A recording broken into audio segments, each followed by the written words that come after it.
último vídeo de Dragon Ball Z que eu trouxe em live pra vocês levanta uma pauta muito antiga, que é por que Dragon Ball Z não tem mais sangue? Dragon Ball Super, toda vez que tem uma perfurada de energia, alguma coisa do tipo, não tem um sequer milímetro de sangue ali, galera. Ok!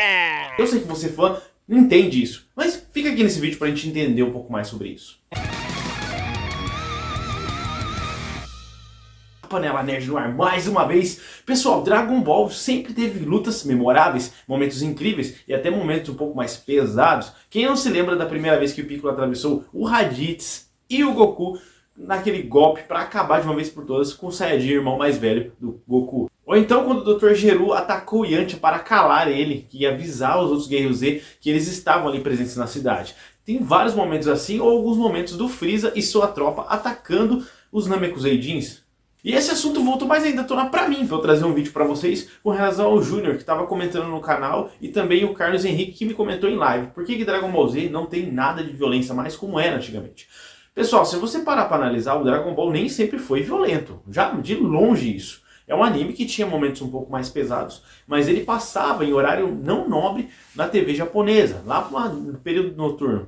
Depois, o Dragon Ball Super, isso que eu tô dizendo pra vocês, gente, só um atento pra continuar. É uma coisa que eu acreditava muito, que me já disseram isso e eu já pesquisei sobre isso.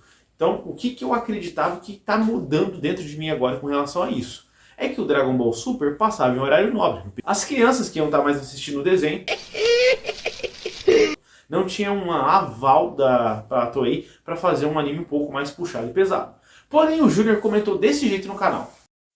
One Piece é exibido 9h30. Dragon Ball Super 30 minutos antes. One Piece tem violência. E de fato, se você pesquisar, você vai ver que tem uma diferença. Tem uns períodos bem próximos que os dois animes passavam. E de certa forma, One Piece tem um sanguinho ali vazando, né?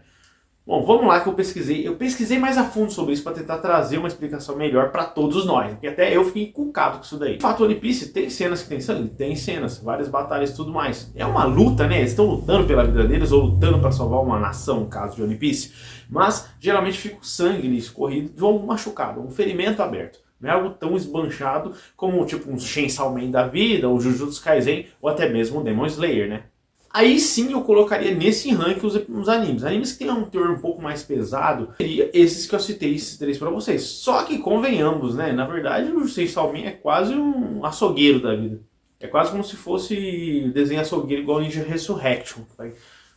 Ou Ninja Scroll, quem se lembra desses animes? Até mesmo o Naruto tem momentos que são um pouco mais sérios e pesados, como uma morte do Jiraiya nas mãos dos Pains, entendeu? Que foi até dramático, tem um peso carga dramática muito grande no personagem, pelo fato de ser um personagem que você acompanhou desde o Naruto clássico. O Dragon Ball tem as mesmas coisas também. Por exemplo, quando o Freeza matou o Vegeta lá em Namekusei. É uma cena meio triste pra caramba, e é o momento que acontece aquele raio atravessando o peito dele.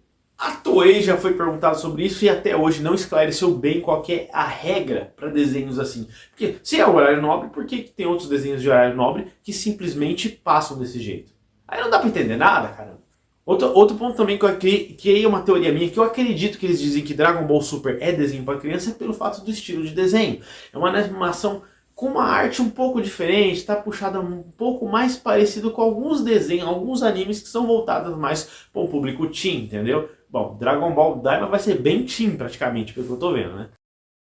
Que aí a gente vai entrar num outro assunto com relação a traços de desenho que mudam ao longo dos anos também. Quer ver um grande exemplo? Jovens Titãs. Os Jovens Titãs clássicos que vocês assistiam era de um jeito, era mais pegado com o estilo do Batman série animada, Superman série animada. Mas depois de um tempo eles pegaram e fizeram a versão teen deles, que eles são cabeçudinhos, pequenininhos, meio bobinhos, não é? Aquilo ali segue um período, e vários períodos da televisão. Se você pegar para analisar os animes, sempre teve um período que era um pouco mais animadinho, mais fofinho, desse jeito assim, e outros um pouco um teor mais sério, mostrando um pouco mais pesado. Vale lembrar que isso eles visam atingir um público, seja público adolescente, seja público teen, ou público mais adulto, galera. Então é isso que manda, isso que eu acredito. Pra gente tentar resolver esse assunto, a gente tinha que ter um parecer da Toei Animation. Então, Toei Animation, se você puder falar pra gente qual que é o critério pra isso, eu ainda vou continuar pesquisando pra vocês, galera, com relação a isso, porque eu também fiquei encucado com isso e gostaria de saber. Mas eu tenho que falar pra vocês, dentre tudo isso daí que a gente conversou até hoje, a questão não é ter violência, entendeu? Não é que a gente gosta, tem gente que pode ser que veja esse vídeo e entenda que eu estou querendo violência num desenho. Não é isso que eu falo. Dragon Ball Z se trata de guerreiros que gostam de luta e muitas das vezes, na maioria delas, eles estão defendendo a Terra.